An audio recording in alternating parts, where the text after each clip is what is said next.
তো hello guys, welcome to my channel Rasel explainer. তো আজকের আমাদের বিস্ট ব্রক লেসনারের 47তম জন্মদিন, তাই রাসেল এক্সপ্লেনারের তরফ থেকে আমাদের বিস্ট ব্রক লেসনারকে হ্যাপি বার্থডে। তো চলো এবার আসা যাক নিউজ ভিডিওতে।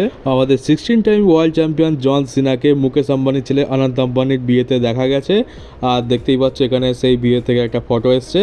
তো টাকা থাকলে কি না হয়। আর তাছাড়া রিচার্জের দাম বাড়িয়ে দেশের জনগণের টাকা লুট করে ছেলের বিয়ে দিচ্ছে। এ কেমন বড় লোক, আর এ কেমন বিয়ে ভাই, যেটা 5-6 মাস ধরে চলছে কিন্তু শেষ হওয়ার নাম নেয় না। আইপিএল শেষ হয়ে গেল, ওয়ার্ল্ড কাপ শেষ হয়ে গেল, কিন্তু এদের বিয়ে আর শেষ হচ্ছে না। তো এরপর কথা বলবো আমাদের গান্তারের একটা ইন্টারভিউ নিয়ে। তো গান্তারের ইন্টারভিউতে বেশ কিছু কথা বলে, আজকে সেইগুলোর বিষয়ে জানবো। আর প্রথমে যে কথাটা বলে সেটা কিছু হিপোক্রেটিক ডাব্লিউডব্লিউই ফ্যান্সদের জন্য, যেটা তাদের গায়ে লাগবে। তো গান্তার বলে যে সে দেখছে যে অনেক ফ্যান্সরাই কমপ্লেন করছে যে সামার স্ল্যামেতে ডেমন প্রিস্টকে কেন চ্যাম্পিয়ন বানিয়ে নিয়ে যাওয়া হচ্ছে, এখানে সেথ রলিন্স, ড্রু ম্যাকিন্টায়ার না হলে সিএম পাঙ্ক হলে বেশি ভালো হতো।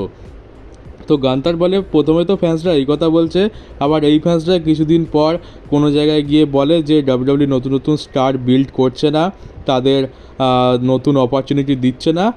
তো ব্যাপারটা হচ্ছে যে যদি ডেমন প্রিস্টের মতো স্টারকে তোমরা বিল্ড ভালোভাবে না করো, তাকে অপরচুনিটি না দাও, তাকে চ্যাম্পিয়ন বানিয়ে যদি একটা ভালো টাইটেল রেন না দাও, তাহলে সে ভবিষ্যতে গিয়ে সেথ রলিন্স, ড্রু ম্যাকিন্টায়ার বা সিএম পাঙ্কের মতো বড় স্টার হবে কী করে। তো একদিক দিয়ে তো তারা ছোটো স্টারকে দেখতে চায় না, তারা বড় স্টারকেই চ্যাম্পিয়ন দেখতে চায়। আর তার উপরে তারা এটাও কমপ্লেন করে যে ডাব্লিউডব্লিউই কোনো নতুন স্টার বিল্ড করছে না, কোনো বড় স্টার তৈরি করতে পারছে না। তো এইটা হচ্ছে হিপোক্রেটিক। তো গান্তার এখানে ডেমন প্রিস্টকে ভালোই সাপোর্ট করছে, বলে ডেমন প্রিস্টের ভালো এখানে ট্যালেন্ট আছে, সে ভবিষ্যতে গিয়ে বড় স্টার হবে, কিন্তু তাকে অপরচুনিটি তো দিতে হবে। আর তার টাইটেল রেনটা খুব একটা খারাপ যাচ্ছে না। আর গান্তারকে এটাও জিজ্ঞেস করা হয় যে তার কী ধরনের স্টিপুলেশনের ম্যাচ পছন্দ। তো গান্তার এখানে বলে তার ওল্ড স্কুল টাইপের একটু স্টিল কেজ ম্যাচ পছন্দ, কিন্তু সে সেই স্টিপুলেশনের জন্য কখনো কারোর উপর জোর করেনি।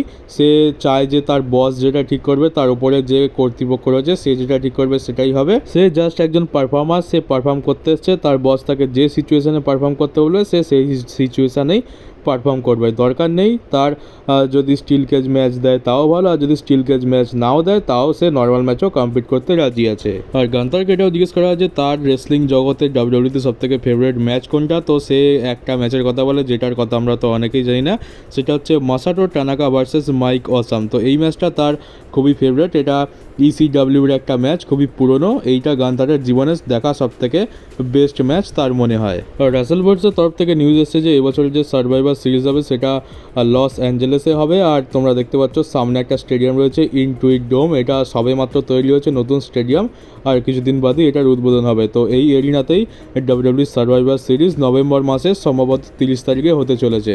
তো কিছু কনফার্ম নয়, হয়তো কিছুদিনের মধ্যেই কনফার্মেশন পেয়ে যাবো যে নভেম্বরের 30 তারিখে আমরা ইনটুইট ডোমের মধ্যে সার্ভাইভার সিরিজ 2024 দেখতে পাবো, যেখানে হয়তো ব্লাড লাইন সিভিল ওয়ারও আমরা দেখতে পেতে পারি। তোমাদের নিশ্চয়ই মনে থাকবে যে কিছু বছর আগে চ্যাট গেবলের নাম চেঞ্জ করে শর্টি জি করে দেওয়া হয়েছিল, তাকে একটা গিমিক দেওয়া হয়েছিল শর্টি জি নামে। তো সেইটা চ্যাট গেবল বলছে যে তার ক্যারিয়ারের সবথেকে ফালতু জিনিস ছিল, মানে বলতে গেলে তার ক্যারিয়ারের সবথেকে নিম্নমানের জিনিস ছিল সেই শর্টি জি গিমিক আর ক্যারেক্টারটা। তো ভিন্স ম্যাকম্যানের কিছু উদ্ভট কাজের মধ্যে এটাও একটা জিনিস। চ্যাট গেবল থেকে শর্টি জি বানিয়ে দিয়েছিল। আর চ্যাট গেবল এখন যেহেতু ভিন্স ম্যাকম্যান কোম্পানিতে নেই, তাই চ্যাট গেবল একটু মন খুলে কথা বলতে পারছে। আর তার মতে এটাই তার ক্যারিয়ারের সবথেকে ফালতু জিনিস। আর আমরা এজে স্টাইলস আর ইউ স্কাইকে জাপানে গিয়ে এক ছোটোখাটো রেসলিং প্রমোশনে কাজ করতে দেখেছি রিসেন্ট টাইমে। যে এজে স্টাইলস একটা ম্যাচও রেসেল করেছে NAOWতে, আর ইউ স্কাইও সেখানেই ম্যাচ রেসেল করেছে। তো যেহেতু এখন এজে স্টাইলস আই কুইট বলে দিয়েছে, তার মানে এখন তাকে বেশ কিছু সময় ডাব্লিউডব্লিউ থেকে দূরে থাকতে হবে, ডাব্লিউডব্লিউতে মুখ দেখাতে পারবে না, কারণ স্টিপুলেশনটাই সেরকম কিছু একটা ছিল। যদি মুখ দেখিয়ে দেয় তাহলে তো স্টিপুলেশনের কোনো মানেই হয় না। তো সেই কারণে এখন এজে স্টাইলস জাপানে গিয়ে তার পুরনো যেখানে আগে রেসলিং করতো সেখানে ম্যাচ রেসেল করছে। আর এজে স্টাইলস বলে যে এইটা সম্ভব হচ্ছে শুধুমাত্র ট্রিপল এইচের জন্য, কারণ ট্রিপল এইচের এরা আছে বলেই আমরা বাইরের রেসলিং প্রমোশনে গিয়ে ম্যাচ রেসেল করতে পারছি, নাহলে ভিন্স ম্যাকম্যান তো এগুলো একদমই পছন্দ করে না। আর তাছাড়া দেখতে গেলে এখানে AJ Styles, Luke Gallows, Karl Anderson সবাই জাপানে গেছে। আর এরা তো আই কুইট বলে দিয়েছে তাই গেছে, সময় আছে তাই জন্য। কিন্তু ইউ স্কাই এখন অ্যাক্টিভ রেসলার, তাদেরকে আমরা রেগুলার ডাব্লিউডব্লিউ টেলিভিশনে দেখতে পাই, কিন্তু তা সত্ত্বেও ইউ স্কাইকেও সুযোগ দেওয়া হয়েছে। তো এটাই বোঝা যাচ্ছে যে ট্রিপল এইচ কতটা বেশি ফ্রিডম দিয়েছে সুপারস্টারদের। আর আমাদের সিজে পেরি বা যাকে তোমরা লানা নামে চেনো, রুসেভের বউ, এখন তো রুসেভের আর বউ নেই কারণ ডিভোর্স হয়ে গেছে। তো সে এখন অফিসিয়ালি অ্যানাউন্স করেছে যে সে ফ্রি এজেন্ট হয়ে গেছে। AEWর সাথে তার কন্ট্রাক্ট শেষ, সে এখন অফিসিয়ালি একজন ফ্রি এজেন্ট। তো WWE যদি চায় তাকে সাইন করাতে পারে। আর AEWতে তো হয়তো সে ফিরে যাবে না, কারণ যদি ফিরে যাওয়ার হতো তাহলে সে কন্ট্রাক্ট রিনিউ করে দিত। তো এখন সে পুরোপুরি ফ্রি এজেন্ট, রুসেভেরও আর বউ নেই, সে ডিভোর্স হয়ে গেছে। তো দেখা যাক লানাকে WWE সাইন করায় কিনা, নাকি লানা অন্য কোনো জায়গায় যায়। আর পরের বছর যখন জানুয়ারি মাসে নেটফ্লিক্সের ওপরে যাবে, সেই সময় আমরা জন সিনার হেভি ইনভলভমেন্ট দেখতে পাবো রয়ের ওপরে। কারণটা হচ্ছে যে প্রথম নেটফ্লিক্সের ওপরে যাচ্ছে, আর জানো যে অ্যাট্রাকশন গ্র্যাব করার জন্য জন সিনা কত বড় একটা নাম। জন সিনাকে মানে কেউ যদি ডাব্লিউডাব্লিউকে চিনুক বা না চিনুক, জন সিনাকে অবশ্যই চেনে। তো আমরা জানুয়ারি মাসে যখন নেটফ্লিক্সের ওপর যাবে, তখন জন সিনাকে প্রায় বলতে পারো বেশি করে তে দেখতে পাবো। আর জন সিনা তো বলে দিয়েছে সে জানুয়ারি মাস থেকে ডিসেম্বর মাস পর্যন্ত তার রিটায়ারমেন্ট ট্যুর চলবে, আর সে বেশি করে ডাব্লিউডাব্লিউতে অ্যাপিয়ারেন্স করার চেষ্টা করবে। আর সে তো বলেছে যে রয়্যাল রাম্বল, এলিমিনেশন চেম্বার আর রেসলমেনিয়াতে সে থাকবে। তাই 2025 সালের শুরুর দিকে আমরা জন সিনাকে বেশি করে অ্যাপিয়ারেন্স করতে দেখতে পাবো মানডে নাইট ড্র বা স্ম্যাকডাউনেতেও। কিন্তু মানডে নাইট ড্রতে বেশি অ্যাপিয়ারেন্স হবে, কারণ মানডে নাইট ড্র যাবে নেটফ্লিক্সের ওপরে। আর অ্যাট্রাকশন গ্র্যাব করার মতো জন সিনার মতো বড় নামেরই দরকার। আর তাছাড়া শুধু জন সিনা নয়, আমাদের ফাইনাল বস দ্য রককেও আমরা নেটফ্লিক্সের ওপর যখন ড্র যাবে তখন দেখতে পাবো। এটা কোনো নিউজ আসেনি, তবে এটুকু তো আমি কনফার্ম বলতে পারি যে নেটফ্লিক্সের ওপর যাওয়ার পর আমরা রককে দেখতে পাবো। কারণ তারপর তো রোমান ভার্সেস রকের স্টোরি লাইন চলবে রেসলমেনিয়ার জন্য। তো রককে আমরা হেভিভাবে ডাব্লিউডাব্লিউতে অ্যাপিয়ারেন্স করতে দেখতে পাবো, যেমনটা আমরা এই বছর দেখতে পেয়েছি।